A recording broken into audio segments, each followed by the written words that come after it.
Vamos começar então a nossa live. O convidado de hoje é o doutor Cláudio Nunes Greco, presidente do Colégio Registral do Rio Grande do Sul, que vai nos falar a respeito da lei da pandemia e também sobre os 40 anos de atividades do Colégio Registral do Rio Grande do Sul. Doutor Cláudio Nunes Greco, que é advogado, graduado em Ciências Jurídicas e Sociais pela Universidade do Vale do Rio dos Sinos, com especialização em Direito Civil, Coisas e Obrigações também pela Unicinos e em Direito Imobiliário pela Universidade de Passo Fundo. Membro do Conselho de Administração da Copinori, a nossa cooperativa dos notários e registradores, titular do ofício dos registros públicos de Bom Retiro do Sul e reside em Lajeado. O senhor está em Lajeado neste momento? Sim, já estou em casa. Como manda, está em casa. Como manda o figurino. Ah, então tá ótimo. Então, na sua avaliação, doutor Cláudio, quais os aspectos mais importantes da Lei 14.010/20, que é a lei da pandemia? Inicialmente, boa noite a todos, principalmente aos associados do Colégio Registral e os demais colegas que estão nos assistindo. Sempre é bom falar contigo, Regiane, né? Igualmente. Do momento jurídico, a gente se sente muito satisfeito com isso. Essa é uma questão bastante interessante, a questão da lei da pandemia. Ela é uma lei diferente, porque é um regime de lei emergencial e transitório, coisa que nós não estamos acostumados. Mas ela tem algumas características que são importantes, por exemplo, como o caso da transitoriedade dela, né? Isso importa em não revogação de vários dispositivos do Código Civil, como pensam alguns inicialmente. E uma outra coisa, que inclusive foi motivo de questionamento por alguns associados nossos durante a semana, é que ela diz respeito apenas ao direito privado, ela não se insere nas atividades públicas, né? Só que aí eu acho que a jurisprudência vai acabar modificando esse entendimento apesar da lei. Por quê? Porque existem vários casos em que a causa, digamos assim, que é o caso do Covid-19, são as mesmas causas, tanto na esfera privada como na esfera pública. Então, nós vamos ter que aguardar. Como eu disse, é uma coisa que está se construindo, né? Sim. Mas é muito importante, para nós, registradores, ela tem três, digamos assim, coisas que são muito importantes. Ela rege a prescrição, principalmente, a questão das assembleias e a questão do uso capião. Esses são três temas que são bastante importantes, né? A questão da prescrição, ela é muito importante pelo seguinte: a prescrição, diferentemente da decadência, ela toda está praticamente em apenas 2 artigos do Código Civil, que são os artigos 205 e 206. E esses artigos, eles estão ali. Não existe em outras normas questão de prescrição, praticamente. Sim. Não existe, né? Já a decadência, ela está dispersa no nosso ordenamento em vários locais, tá? Os casos de prescrição, praticamente, são todos eles abordados. E o que essa lei faz é justamente a suspensão desse prazo. Desde 20 de março, isso que é interessante, porque a lei é de junho, mas ela atinge atos pretéritos, ou seja, desde 20 de junho até o dia 30 de outubro, quando se imagina que não haja mais o problema do Covid-19. Mas eu ouso dizer que eu acho que essa lei vai ser estendida no tempo. Essas são as previsões que eu faço em virtude das situações que nós estamos vivendo aqui mesmo, na nossa região, que foi bastante atingida. Lajeado foi uma cidade que mais teve problemas com o Covid-19. Eu acho que a situação vai longe, tá? Sim. Os serviços extrajudiciais sofreram algumas mudanças. Quais foram as principais mudanças? Isso não foi muito... Na verdade, as mudanças que nós poderíamos decorrer, por exemplo, nós temos 2 tipos. A devida lei, que aí foi aqueles casos que eu falei, que é a questão da prescrição, mas as maiores alterações para a nossa atividade se deram a níveis de provimento, tanto da Corregedoria Geral da Justiça do Rio Grande do Sul, como do CNJ. E aí a situação fica bastante difícil, porque em questões de menos de 6, 7 dias, foram editados mais de 4 provimentos, um em cima do outro, cada um com a sua especialização, e é difícil de tecer muitos comentários. Mas o que a gente pode dizer com questão dos provimentos é que praticamente o provimento 105 do CNJ começa a regular de uma forma quase que completa todas essas situações. Tá? Mas para cada atividade, praticamente, houve um provimento regindo ele. Então, cada um tem o seu provimento para a questão do trabalho. Aí se estabeleceu questões importantes, né? Por exemplo, a questão de qual o efetivo, qual o tempo de duração do expediente, todas essas coisas ensejaram também, e aí nós vamos entrar na próxima questão até, ensejaram a questão do acesso eletrônico aos serviços. As centrais eletrônicas, não é? Que são destinadas a interligar os serviços prestados. Como está sendo a demanda, doutor Cláudio? Olha, acima do esperado, inclusive. Eu posso dizer mais com relação à central, à CRI, que eu tenho mais contato, está tendo um nível de uso muito grande. A central do protesto, as demais centrais, tem mais ou menos, continuam praticamente semelhantes, né? Eu não posso te dar um número correto nessa questão, mas a CRI teve uma implementação de uso bastante grande. Então, a gente está até bastante satisfeito. A única questão foi a questão do provimento 107, que alterou a questão da cobrança das taxas da central. Mas nós estamos, digamos assim, junto com as demais associações, outras centrais dos outros estados, lutando em nível federal, para que haja uma alteração, que haja qualquer forma de amenizar o provimento 107. Né? A questão básica é o seguinte, o provimento 107 confunde algumas coisas. Ele trata a questão das centrais como se emolumentos fossem. E as centrais não cobram, pelo menos a concentradora do Rio Grande do Sul, não cobra emolumentos. A central cobra taxa. Tá? Inclusive, nós temos um parecer do professor Heleno Torres, professor da USP, do Largo de São Francisco, que diz que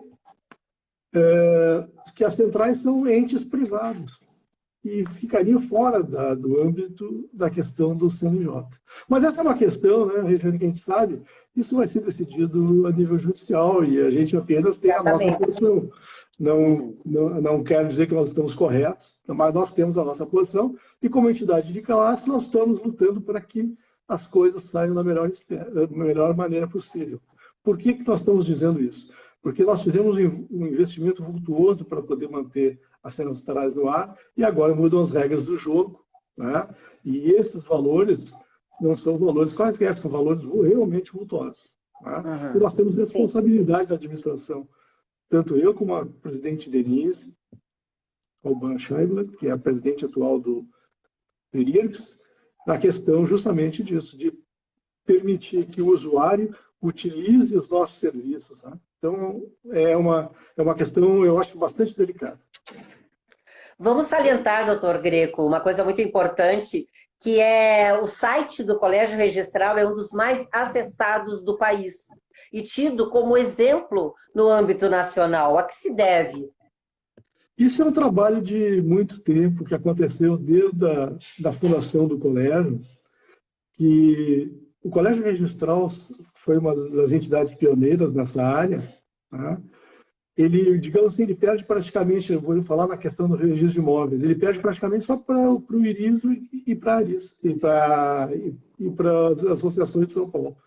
Sim. Tá? Com relação, porque antes não havia associações sobre isso. E a história do colégio é muito interessante, né?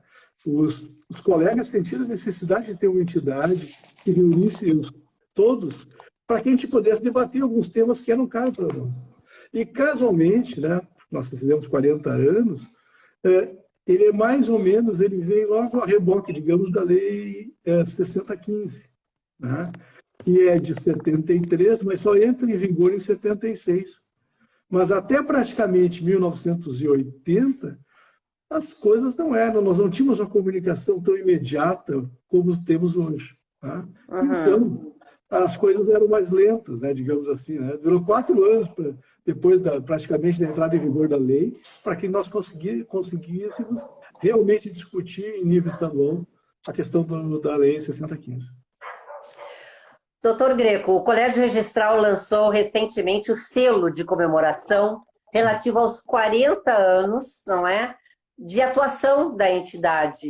Uma grande trajetória. Eu gostaria que o senhor nos falasse a respeito das pessoas que estiveram à frente, não é, durante este ano, durante todo este tempo, aliás. Nós tivemos, apesar de 40 anos, nós tivemos poucos presidentes. Alguns se repetiram, né, pela sua competência, pelo seu carisma, né, que é o caso do doutor Mário Mesari, doutor Oliérico Fachin, que foi fundador, primeiro presidente, deputado estadual, né, presidente do IP, presidente do Grêmio de Futebol Porto Alegrense, nosso co-irmão, né?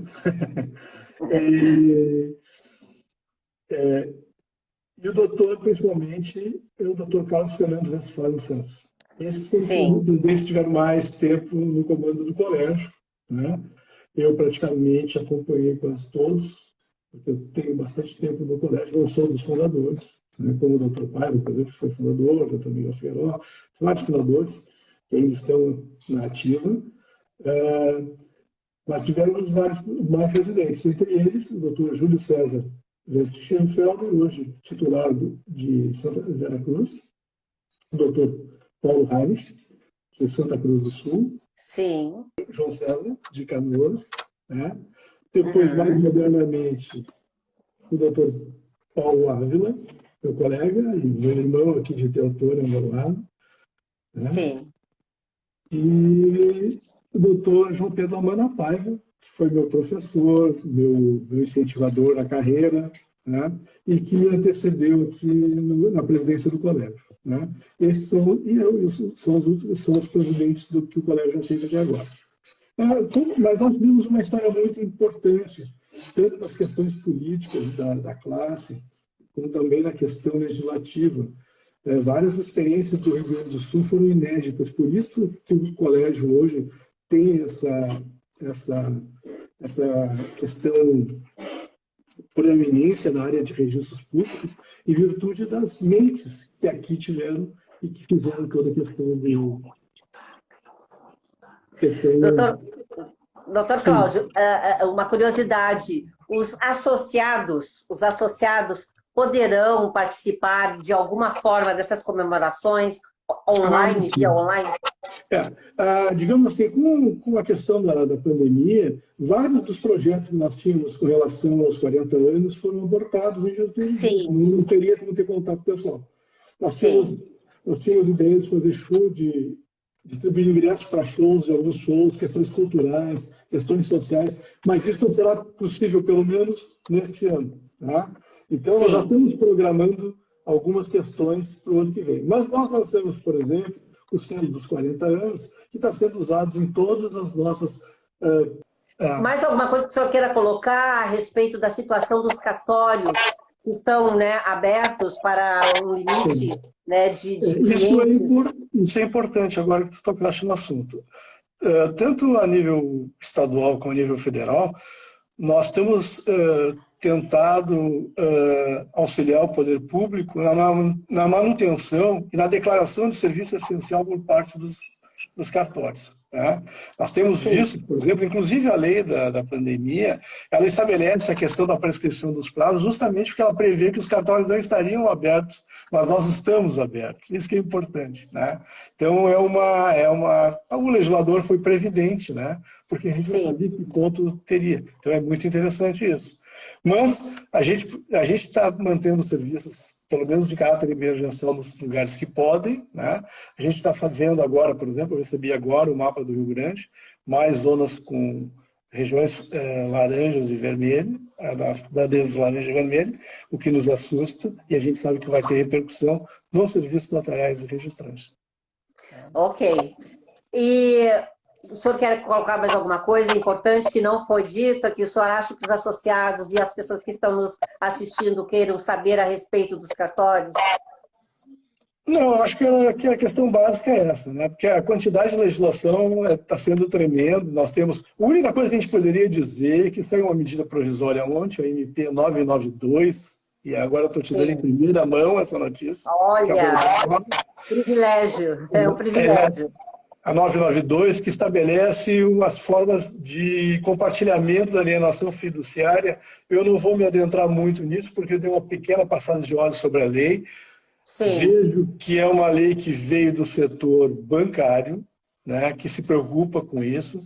Nós temos um estudo a nível de Brasil, com outras reuniões, para tocar nesse assunto, mas ficou prejudicado em virtude até dessa medida provisória, porque ela saiu sem a gente ficar, nós não estávamos sabendo da elaboração dela, né, e ela sai de um momento ruim para nós, no meu entender, porque nós tínhamos uma visão maior sobre os direitos reais de garantia e houve uma alteração que a gente, digamos assim, eu acho que não foi muito feliz a medida provisória, na minha opinião.